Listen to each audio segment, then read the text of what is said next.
अगर जैन लोग सच में उस जगह का विकास करना होता तो पारसनाथ आज इतना पिछड़ा नहीं होता, बहुत आगे निकल चुका होता। अब वैष्णो देवी देखिए, वहाँ के लोकल लोगों का विकास हुआ। आप केदारनाथ चल जाइए, लोकल लोगों का विकास हुआ। और रहा बात पर्यटन स्थल का, तो झारखंड में बहुत सारे ऐसे पूजनीय स्थल है जिनको पर्यटन स्थल घोषित करके सरकार ने उसका विकास किया। नहीं, उसी नोटिफिकेशन जिस नोटिफिकेशन का विरोध हो रहा है उसी में रजरप्पा को भी पर्यटन स्थल घोषित किया गया। वो भी किसी धर्म का आस्था का केंद्र है। फिर गिरिडीह में एक हरिहर धाम मंदिर है, शिव भगवान का मंदिर नदी किनारे, उसको भी पर्यटन स्थल घोषित किया गया उसी नोटिफिकेशन में। फिर रामगढ़ में ही कैथा में एक महादेव बुढ़ा मंदिर है, उसको भी पर्यटन स्थल घोषित किया गया। पर इन जगहों पर विवाद नहीं, सिर्फ विवाद वही है। अगर देखा जाए तो पूरे भारत में कहीं विवाद नहीं है। वाराणसी में भी आप देखिए, लोग पूजा करने भी आते हैं, घूमने भी आते हैं, विदेशी सैलानियां भी आते हैं। लेकिन पारसनाथ को एक अलग मुद्दा बनाया गया है। अब उसके पीछे बहुत बड़ा साजिश है। तो पूरा विश्व सरकार करने चाह रहा है, 3 लोग फिर आरोप कर दे रहा है। इतना बड़ा तीर्थ स्थल है, पूरा विश्व से आदमी आता है, अब वहीं के लोगों को रोजगार नहीं। वहीं के लोग रोजगार नहीं। आप जाके वहाँ पे देखिए किस तरह वहाँ का माहौल है, ना खाने का व्यवस्था, ना पीने का, ना बढ़िया से कोई व्यवस्था नहीं है। और सरकार वहाँ पे डेवलप करने चाह रहा था, अभी लोग फिर जैन धर्म आप ठीक कर दे रहा है कि नहीं होगा, वहाँ ऐसे होगा। झारखंड का संबंध विवादों से बहुत पुराना है, अभी भी फिर से एक नया विवाद चल रहा है। पारसनाथ का जिक्र झारखंड समेत पूरे विश्व में चल रहा है, आप सब जानते हैं। इससे बहुत बात करने की आवश्यकता है नहीं। हम यहाँ मौजूद किस लिए हैं इसका भी बात हम आपको बता दें। पारसनाथ को राज्य सरकार ने पर्यटन स्थल घोषित किया था, लेकिन बवाल के बाद फिर उसे वापस ले लिया। अगर वो पर्यटन स्थल घोषित हो जाता तो शायद कई लोकल रोजगार निकलकर सामने आते, लेकिन इतना बवाल खड़ा हुआ कि केंद्र सरकार को उसे वापस लेना पड़ा। राज्य सरकार की भी सहमति नजर आ रही, जो दिख रही। उस आसपास के इलाके में कितना विकास हुआ नहीं हुआ हम आपको दिखाएंगे, लेकिन हम इस खबर को जो दिखा रहे हैं वो उससे ज़्यादा इम्पोर्टेंट है। ये भीम टी स्टॉल है, मोराबादी में ये चाय दुकान लगता है, और जिस व्यक्ति ने इस चाय दुकान को लगाया है वो व्यक्ति उसी इलाके से है, पारसनाथ के इलाके से।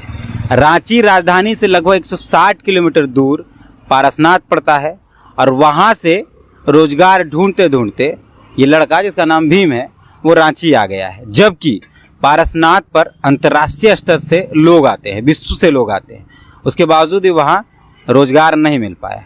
यही सब सवाल है, हम बात करते हैं। जो लोग ये बात कर रहे हैं कि जैन तीर्थस्थल रहने से बहुत विकास होगा, ये होगा, शायद उनके चेहरे पर ये तमाचा होगा ये वीडियो। हम बात करते हैं इनसे। भीम नाम है आपका? हाँ, भीम नाम है। आप पारसनाथ के इलाके से? हाँ।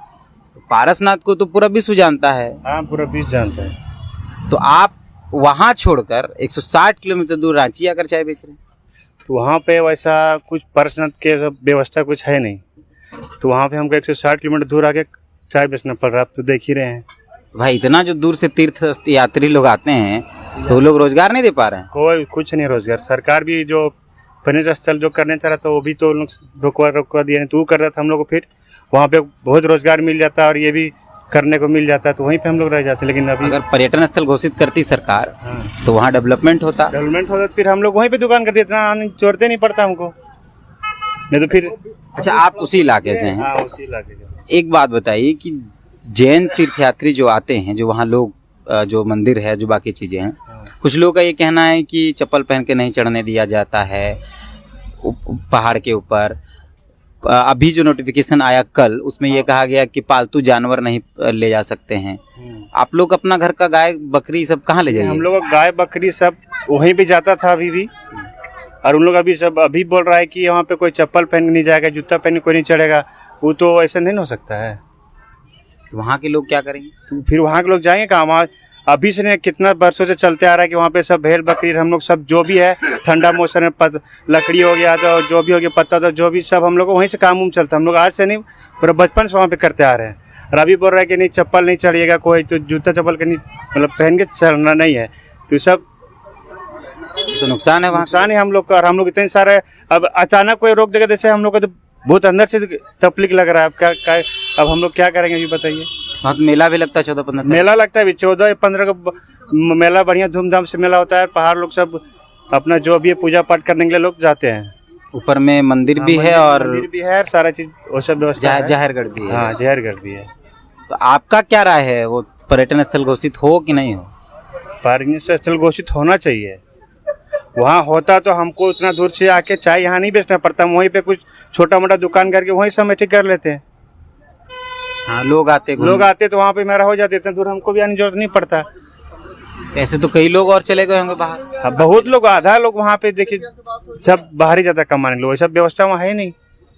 वह तो पूरा विश्व सरकार जानता, करना चाह रहा है, 3 लोग फिर आरोप कर दे रहा है। इतना बड़ा तीर्थ स्थल है, पूरा विश्व से आदमी आता है, अब वहीं के लोगों को रोजगार नहीं। वहीं के लोग रोजगार नहीं। आप जाके वहाँ पे देखिए किस तरह वहाँ का माहौल है, ना खाने का व्यवस्था, ना पीने का, ना बढ़िया से कोई व्यवस्था नहीं है। और सरकार वहाँ पे डेवलप करना चाह रहा था, अभी लोग फिर जैन धर्म आप ठीक कर दे रहा है कि नहीं होगा, वहाँ ऐसे होगा। तो ये भीम है और ये पारसनाथ की तलहट्टी में रहते हैं, इनका घर है वहाँ, और वहाँ से ये यहाँ आए हैं रोजगार को लेकर, चाय बेच रहे हैं। एक सवाल बड़ा यह है कि अगर सही में पर्यटन स्थल घोषित होता तो शायद वहाँ कई और चीज़ें होती, कई लोग आना जाना करते, तो शायद ये रोजगार यहाँ आकर नहीं करना पड़ता, वहीं होता। माननीय मुख्यमंत्री हेमंत सोरेन, शायद आपको यह विचार करना चाहिए कि आपके लोग क्या चाहते हैं। जिनका वोट, जेएनयू ने आपको वोट दिया नहीं और वो वोट भी नहीं देंगे, वो प्योर शुद्ध जो भाजपा के हैं, वो भाजपा के वोटर हैं। आपको जो वोट दे रहे हैं आप उनके बारे में सोचिए।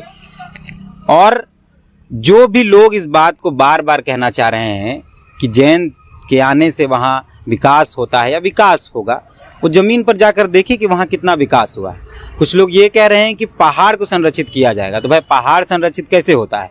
पहाड़ का मूल रूप जो रहेगा, अगर आप उसके साथ छेड़छाड़ करेंगे, पहाड़ तो संरक्षित होगा नहीं। वहाँ बड़े बड़े मंदिर बना दिए गए, धर्मशाला बना दिया गया, पहाड़ के ऊपर कंस्ट्रक्शन चल रहा है, सड़कें बना दी गई, तो उसको सड़क बनाने से पहाड़ को नुकसान नहीं होगा? नुकसान बहुत होगा। इतना जो टाइल्स मार्बल लगा दिया है, अब कुछ दिन में और बड़ा बड़ा बिल्डिंग बना देगा, और फिर बोलेगा ये हमला, ये स्थल है, और जैन लोग का हम लोग का ये बना दिए, वो सब नहीं हो सकता। अच्छा, तो ये आप वहीं के हैं इसलिए पूछ रहे हैं सवाल। कभी ऐसा हुआ है कि जैन आप नहीं हैं तो आपको ऊपर नहीं चढ़ने दिया जाएगा? कभी ऐसा नहीं हुआ। अभी जो अखबार में एक आया, हम 2-4 दिन से, मतलब कल या परसों के पेपर में देखे थे कि वहाँ पे कुछ स्कूल बच्चे लोग गए थे, तो वहाँ पे रोक दिया उन लोग को कि नहीं, आप लोगों से नहीं जाना होगा वहाँ। आप जैन हैं तभी जाइए। हाँ, जैन है तभी। इतना तो ऐसे बात नहीं था, आज से 100 साल पहले सब लोग जाते थे, हम लोग आज भी जाते थे। कल या परसों के पेपर देखा मना किया जा रहा है, स्कूल के बच्चे लोग को नहीं घूमना होगा, वहाँ ये है, वहाँ ही है। तो सरकार ने तो रोक लगाया कि पालतू पशु भी नहीं ले जाना चराने, तो क्या खिलाइएगा अपना गाय बकरी को? वही हम उससे पूछना चाहते हैं कि हम लोग क्या खिलाएंगे? सब बैल बकरी जितना है सब जंगले जाता है, चरने उड़ने, घास जो भी है अपना पला वाला जो चुन के लाते हैं, सब वहीं से लाते हैं। अब उसको रोक दिया तो फिर जाएगा कहाँ? सब लकड़ी उकड़ी भी लाते थे, लकड़ी ठंडा टाइम में लकड़ी उकड़ा जो भाई सूखा लकड़ी सब लाते थे। अब तो भी बैन, अभी तो भी बैन कर देगा, फिर वो जाएगा कहाँ?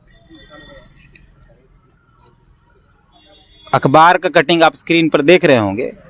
कुछ स्कूलिया बच्चे घूमने जा रहे थे, उनको ये पूछा गया कि आप जैन हैं कि अजैन हैं। अगर आप जैन हैं तो जा सकते, अगर आप अजैन हैं तो आप नहीं जा सकते। उसके बाद ही बवाल हुआ और फिर ये मामला तुल पकड़ते पकड़ते यहाँ तक पहुँचा है। सवाल ये है कि वो पहाड़ किसका है, उस पहाड़ के वजूद के साथ किसका इतिहास जुड़ा है, ये बड़ा सवाल है। विवाद इस पर होना चाहिए, ना कि किसको चढ़ने दिया जाए, किसको ना चढ़ने दिया जाए। एक साथी हैं जो इस टी स्टॉल में चाय पीने आते हैं, यहाँ मौजूद हैं, और ये जो भीम के जिसका आपने इंटरव्यू देखा, इन्होंने ही हमें बताया कि बॉस भीम नाम का एक लड़का पारसनाथ की तलहट्टी का है और यहाँ आकर चाय बेचता, तो लगा कि बात करनी चाहिए। हेमंत नाम है आपका? हाँ, हेमंत नाम है। ये जो विवाद चल रहा है हेमंत कि जैनियों का वो पहाड़ है, जैन वहाँ डेवलपमेंट करेंगे, उनको पहाड़ सौंप दिया जाए, इसको आप कैसे देखते? देखिए, अभी मौजूदा हालात में जो मैंने न्यूज़ पर देखा, जैनियों ने जगह जगह विरोध किया, दुनिया भर का नेशनल न्यूज़ ने उनकी खबर को दिखाया, पर जो लोकल्स है, जो वहाँ जिनका घर है, जो खतियानी है, वहाँ पर जो झारखंडी है, उनके आस्था के बारे में नहीं दिखाया गया। वहाँ पर सिर्फ जैनियों का आस्था का केंद्र नहीं है, वहाँ पे संथालियों का मरंग बुरु है। पहाड़ को मरंग बुरु संथाली बोलते हैं, वहाँ पर संथालियों का पूजा स्थल है। क्या वो पहाड़ उनके लिए नहीं है? क्या वो तीर्थ स्थल उनके लिए नहीं है? सालों साल वहाँ पर लोग जाते हैं, जमा होते हैं, बैसाख के समय में जमा होते हैं। अभी बहुत बड़ा वहाँ पर टूसू मेला लगने वाला है 14-15 तारीख को, जिसमें 2 लाख 3 लाख से ज़्यादा लोग जमा होते हैं। मुख्यमंत्री हर साल जाते हैं, 2-2 बार। जो आज की उस तत्कालीन राज्यपाल, जो आज की राष्ट्रपति है द्रौपदी मुर्मू जी, वो जा चुकी है उस जगह पर। तो उनको भी देखना चाहिए ना। अगर जैनियों का बात करें तो वहाँ पर कितने जैन लोग हैं। नहीं, उनका जो मंदिर है उसमें दिया बाती करने के लिए भी जैन नहीं पहुंचते हैं। दिया बाती के लिए भी जैन नहीं करते, लोकल लोग हैं, उनको पैसा देके क्या हाँ उनको पैसा देके वो दिया जलाते, देखभाल कर रहे हैं उनके लिए। अगर बात किया जाए, वो लोग आते हैं, वो लोग तो बोलते हैं कि हम तीर्थ के नाम पर आए हैं, लेकिन वो पैदल तक नहीं चढ़ते हैं। उनको लोकल लोग डोली कंधा करके उनको ऊपर तक कराते। तो ये कैसा तीर्थ है भाई कि आप तीर्थ करने आए हैं और कंधे पे बैठ के ऊपर तक जा रहे हैं। और ये लोग बोलते हैं हम विकास करेंगे, पहाड़ का ये करेंगे। विकास के नाम पे क्या कर दिया आप देखिएगा, वहाँ जाइएगा, एक स्कूल तक नहीं है। आश्रम के नाम पर जमीन लिया और कंक्रीट का जंगल बिछा दिया है।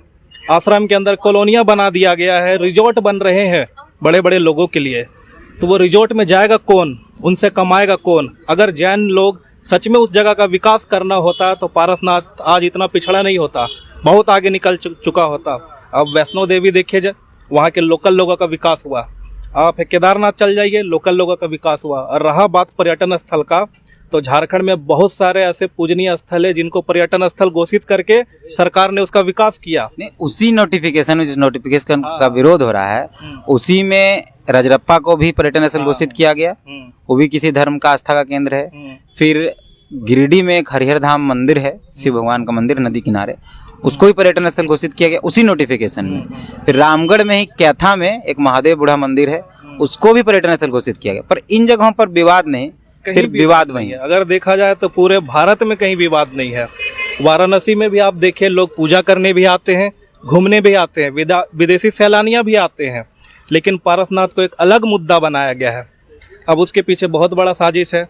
जैसे अभी लोकल लोगों का आक्रोश देख रहा हूँ, डेली सोशल मीडिया पर देखता हूँ, तो वहाँ के लोकल लोग लिख रहे हैं कि ये लोग पर्यटन स्थल इसलिए नहीं बनना देना चाहते हैं ताकि वो लोग उस जगह को अपने अधीन करके वहाँ पे अपने हिसाब से काम करें और अपना रोजगार का लोग व्यवस्था करें। हाँ, पर्यटन स्थल होगा तो सब कुछ सरकारी देख रेख में होगा। अभी तो तीर्थ स्थल है, सब वो देख रेख कर रहे हैं। जितना होटल धर्मशाला खुल रहा है, कोई जीएसटी का मामला है कि नहीं पता नहीं, लेकिन सरकार फिर डेटा लेगी। तो एक लगता है ये एंगल भी है। हाँ, आज सुबह सुबह जैसे सरकार का मैंने वो जो नोटिस आया केंद्र सरकार का वो पढ़ा, उसमें लिखा है कि आप पालतू जानवर लेकर नहीं जा सकते। तो अब पालतू जानवर, वहाँ का लोकल लोगों का पालतू जानवर क्या है? भेड़ है, बकरी है, गाय है। वो लोग उसी जंगल पे चरा कर ही उसका एकदम पालन पोषण करते थे। वो लोग किधर चराने को लेकर जाएंगे? दूसरी बात लिखा है कि आप जूता चप्पल पहन के नहीं जा सकते हैं। तीसरा लिखा है आप ट्रैकिंग पर नहीं जा सकते हैं, अनाधिकृत ट्रैकिंग पर नहीं। इसका मतलब है कि लोकल लोगों को अगर हर दिन पहाड़ चढ़ना होगा तो हर दिन उन्हें तीर्थ यात्री बनकर जाना पड़ेगा, पूजा करने जाना पड़ेगा। वो अपने कामों से उस पहाड़ पर नहीं जा सकते। वो कहाँ जाएंगे? उनका पूछेगा भी कहाँ जा रहे हैं। हाँ, जैसे बच्चों का वो खबर था कि स्कूली बच्चे गए तो उनसे पूछा गया आप जैन हो कि अजैन हो। बच्चों ने कहा कि हम अजैन हैं, तो उनको वहां जाने नहीं दिया गया, जिसको लेकर 28 तारीख को विवाद हुआ। तो दैनिक भास्कर पर खबर ने उसको छापा था।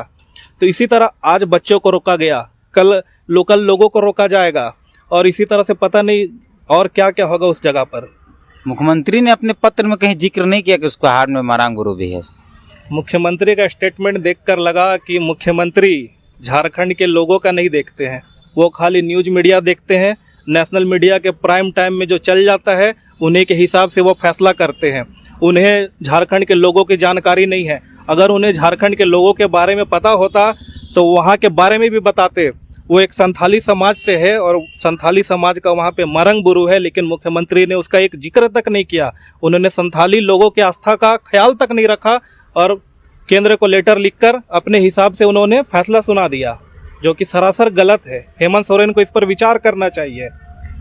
तो ये युवा हेमंत हैं और हेमंत ने हमें सूचना दी थी कि भीम जो पारसनाथ की तलहटी से आते हैं, जहाँ विवाद चल रहा है और यहाँ वो चाय बेचते हैं। सोच लीजिए कि जिस तीर्थ स्थल पर इतना विवाद है, जिस तीर्थ स्थल को विश्व स्तर का तीर्थ स्थल माना जाता है, वहाँ के लोग, वहाँ के जो स्थानीय लोग हैं, वो रोजगार के लिए 160 किलोमीटर दूर आए हैं रोजगार की तलाश में। बाकी हम हैं ऐसे इसी मुद्दे पर कई और तरीके के कई और लोगों की बातचीत हम आपको दिखाएंगे जो है।